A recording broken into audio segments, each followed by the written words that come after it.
So there are issues about third-party transactions being executed by vendors. There are concerns about that, right?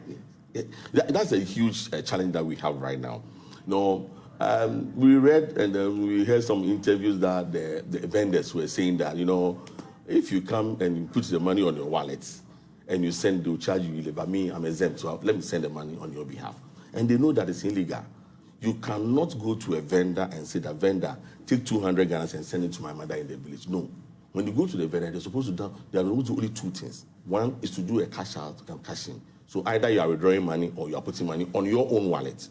Now, what they are doing is that when you go, they will say, okay, this thing has been happening some years back, but many don't know that it was illegal. You go and say, take 200 and send it to my mother. But this has been happening for a very long time. And we were shocked when we met the EMIs, and then we said that when we look at we are coming out with how we're going to charge. We said that we are going to charge third party sending money, so that if you go to a vendor and you're sending money to somebody, you're going to charge a E-Levy. And they say, no, that one is illegal. They're not supposed to do that. So we were shocked. That was the first time we heard that and said, but they have been doing it. That's their normal thing. They say, yes, it's illegal. According to them, they block them when they find out that you are doing that. But right now, as it is right now, they are cashing in.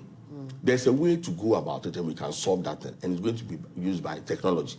That will be the only way we can do. Because I know when I went to Kumasi and I did a presentation, somebody told me that he went to a vendor that he wanted to send money to somebody in Accra. The vendor said he cannot do that. He was shocked.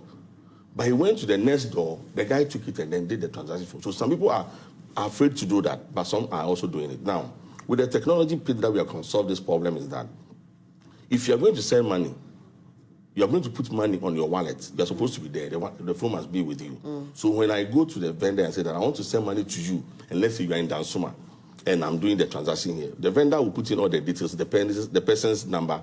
Then when he is going to send it, the system will check whether the phone is within a radius. If it's not there, the transaction will fail. We are going to make sure that if the telcos don't force their members to go do it, we are going to employ that technology. Okay, so is this illegal because it is coming from the vendor? Let's bring it home. I'm in the office. I need to send you money. And I go to my producer and I say, oh, take this cash and send to Patrick for me.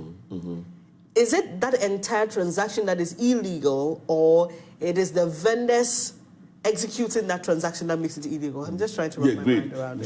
Just like you said, if you give the money to your vendor, the E-Levy will apply because your vendor is not exempt. But when you go to the vendor, when he's sending it to your mother, that one he's exempt. So it means that the person is dodging the E-Levy. No, so I'm saying that, so my producer is sending the money to you. Yes.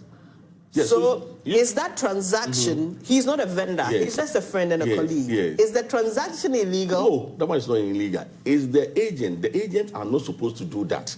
But for me, if I'm in the office with you and you say that, oh, but I need some money to send, but I don't have money on my wallet. So can you send me 500, take the 500 and send it from your wallet to a friend. He's buying something for me. It's not illegal. Okay. That one, the person that is doing that transaction, the E-Levy will apply it because it's not exempt.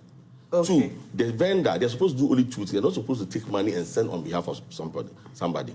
So if in the office, we do it always. Oh, I need 200 for something. Charlie, I have the cash, take it, and then send it to somebody for me. They do it. Okay. So the illegality is not about the transaction itself, but about the person. The person, those that are doing that. Because the vendors are not supposed to do that. Okay. Because they are a unique entity that we see them in the ecosystem.